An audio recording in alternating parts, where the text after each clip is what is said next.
دین کی پناہ حسین ہے، کیا حسین ہے، میرا بادشاہ حسین ہے، میرا بادشاہ حسین ہے، میرا بادشاہ۔ بسم اللہ الرحمن الرحیم۔ السلام علیکم ناظرین، میں ہوں شہریار شوکت اور آپ دیکھ رہے ہیں فلسفہ شہادت کی آخری قسط۔ ہمارے یوٹیوب چینل پر پروگراموں کا سلسلہ جاری رہے گا، لیکن محرم کے حوالے سے فلسفہ شہادت کے نام سے یہ ٹرانسمیشن اس کی آج آخری قسط ہے۔ آپ کی جانب سے ہمیں سراہا گیا، اس کے لیے ہم آپ کے بے حد مشکور ہیں۔ ہم نے اس ٹرانسمیشن میں علماء کرام سے محرم کے فضائل، حضرت امام حسین رضی اللہ تعالیٰ عنہ کی شہادت، واقعہ کربلا اور حضرت فاروق اعظم کی شہادت کے بارے میں جانا۔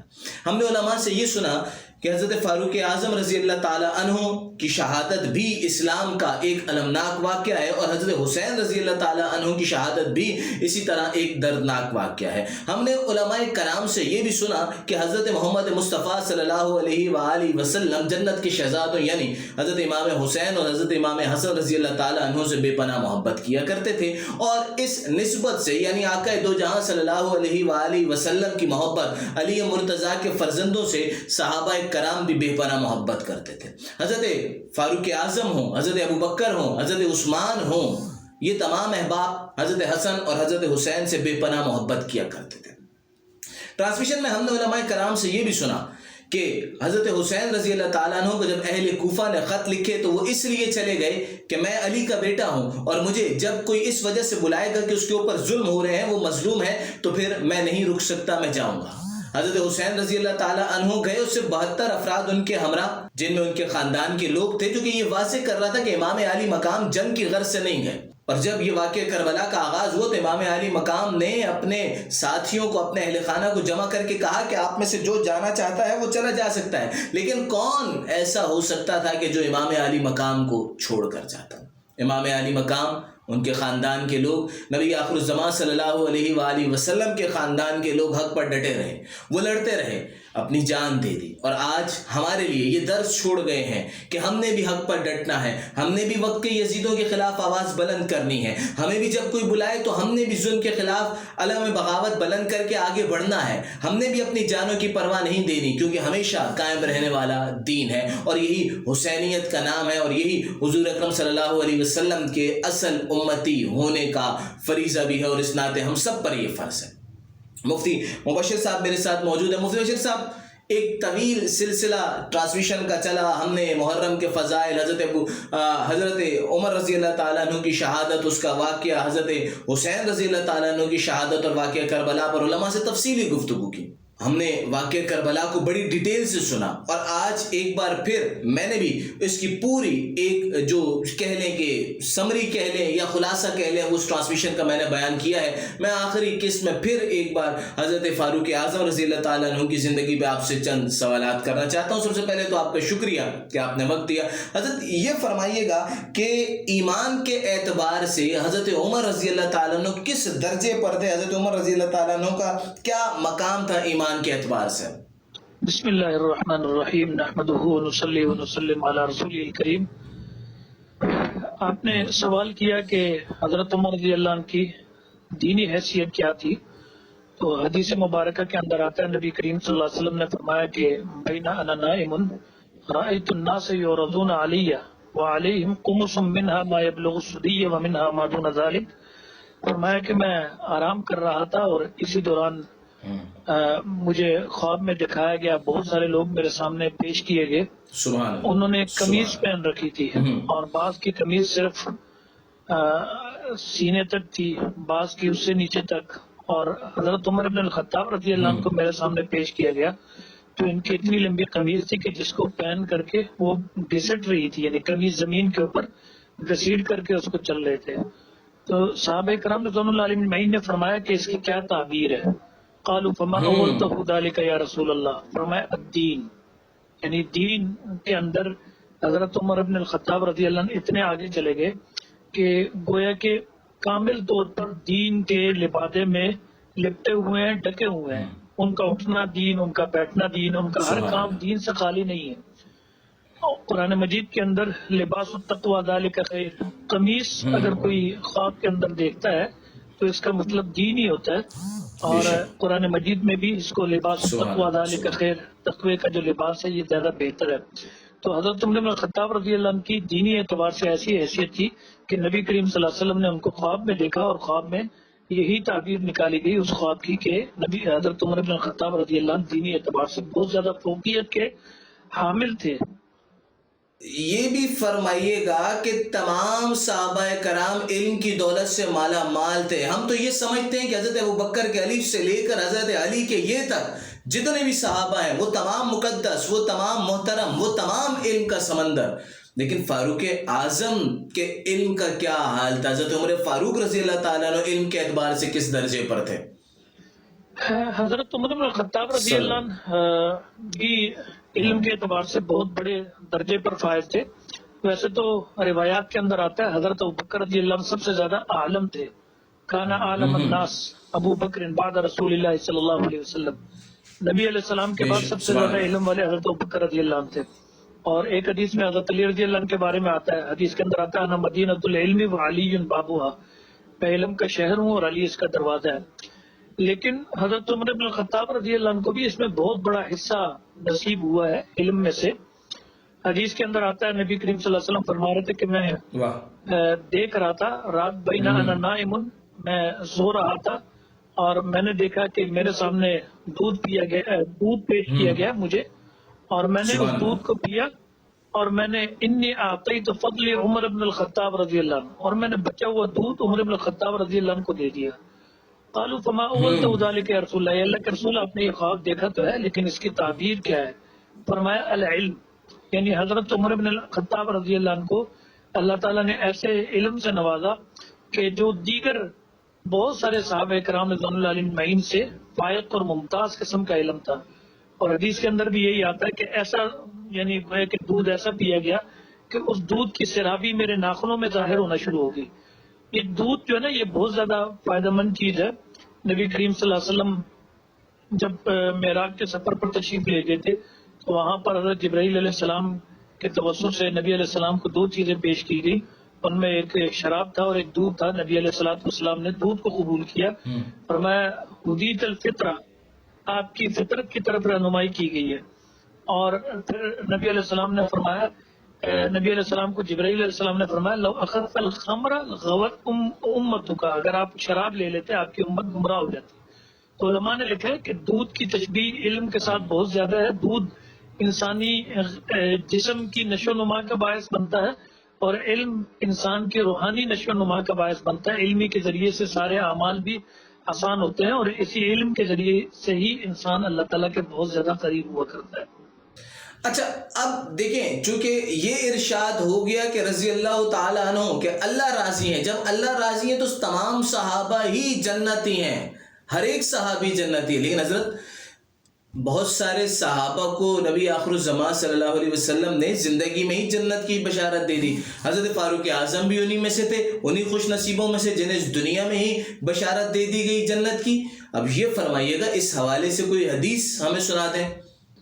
ویسے تو بہت سارے صحابہ کرام رضوان اللہ علیہم اجمعین کو جنت کی بشارت دی گئی ہے. ان میں عشرہ مبشرہ سر فہرست ہیں جن کو ایک ہی مجلس کے اندر جنت کی بشارت دی گئی. ان میں خلفاء راشدین ابو بکر، عمر، عثمان و علی، طلحہ، زبیر، سعد، سعید وغیرہ رضوان اللہ علیہم اجمعین، یہ سب بڑے اکابر صحابہ شامل ہیں.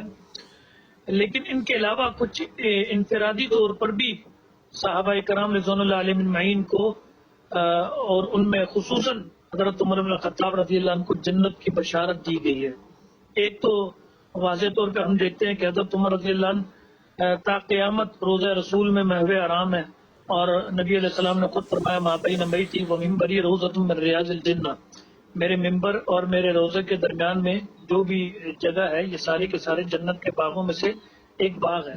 تو حضرت ابوبکر صدیق رضی اللہ عنہ اور حضرت عمر رضی اللہ عنہ یہ اتنے خوش نصیب ہیں کہ نبی علیہ الصلوۃ والسلام کے پہلو میں بھی مدفون ہے، اور وہ حجرہ عائشہ اور روزہ رسول وہ جنت کا ایک ٹکڑا ہے، اور حضرت عمر بن الخطاب رضی اللہ عنہ وہاں پر مدفون ہے. اس کے علاوہ ایک حدیث مبارکہ کے اندر آتا ہے، مسلم شریف کی روایت ہے کہ نبی کریم صلی اللہ علیہ وسلم نے فرمایا کہ میں ایک مرتبہ خواب دیکھا، اور خواب کے اندر دیکھا کہ حضرت عمر بن الخطاب رضی اللہ عنہ کا ایک محل تھا، ایک قصر تھا. رأیت قصرا بفناء الجنہ، میں نے ایک محل دیکھا جنت کے بیچ بیچ، اور وہاں میں نے جا کے معلوم کیا کہ یہ کس کا ہے. تو مجھے بتایا گیا کہ یہ محل جو ہے نا حضرت عمر بن الخطاب رضی اللہ عنہ کا ہے. اور میں نے وہاں پہ ایک خاتون کو دیکھا، فَإِذَا امرأة تَتَوَضَّأُ إِلَى جانب القصر، وہاں پہ ایک خاتون وضو کر رہی تھی. اور فرمایا کہ انہوں نے یہ بتایا کہ یہ حضرت عمر بن الخطاب رضی اللہ عنہ کا یہ محل ہے. تو میں یہ چاہتا تھا کہ میں اس کے اندر داخل ہو جاؤں. اذکر تو غیرتک، مجھے اے عمر آپ کی غیرت یاد آ گئی، آپ غیرتی آدمی ہیں. اور فولی تو مدبرن، میں پیچھے مڑ کر کے آ گیا اور میں آپ کے حرم کے اندر آپ کے گھر میں داخل نہیں ہوا. تو حضرت عمر بن الخطاب رضی اللہ عنہ رونا شروع ہو گیا، اللہ کے رسول علی کا اغار یا رسول اللہ، اللہ کے رسول آپ پر مجھے کیا غیرت کرنی؟ یہ سارا کچھ جو کچھ ملا ہے یہ آپ کی تربیت کی بدولت ملا ہے، آپ کی شفقت کی بدولت ملا ہے، آپ کی اصلاح کی بدولت ملا ہے. اگر آپ نہ ہوتے تو شاید ہمیں یہ سب چیزیں نصیب نہ ہوتی.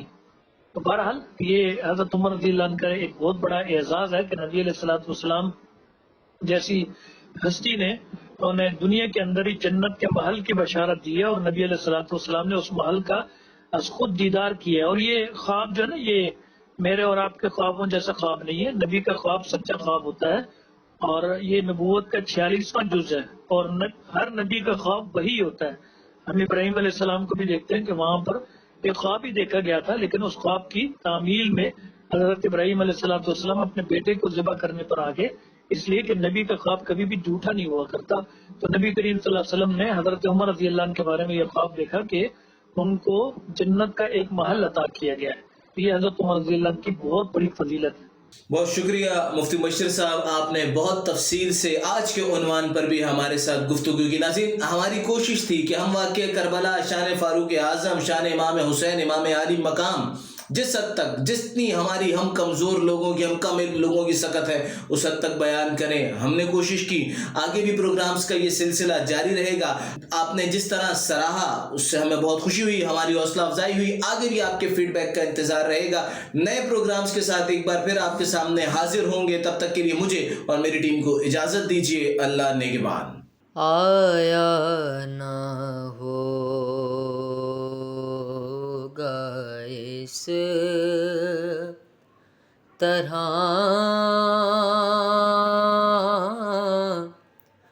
حسن و شباب ریت پر،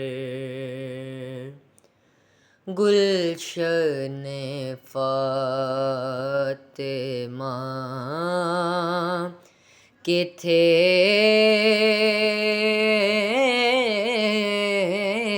سارے گلاب ریت پر. آیا نہ ہوگا اس طرح حسن و شباب ریت پر. جتنے سوال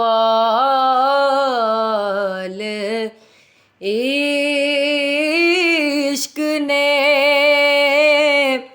آل رسول سے کیے، جتنے سوال عشق نے آل رسول سے کیے، ایک کے بعد ایک دیے سارے جواب ریت پر. پیاسا حسین کو کہوں اتنا تو بے ادب نہیں، پیاسا حسین کو کہوں اتنا تو بے ادب نہیں، لمس لبِ حسین کو ترسا ہے اب ریت پر، آیا نہ ہوگا اس طرح حسن و شباب ریت پر۔ بات کس قدر رسی جو کہہ گئے معین الدین، یہ دین کی پناہ حسین ہے، کیا حسین ہے میرا بادشاہ حسین ہے، میرا بادشاہ حسین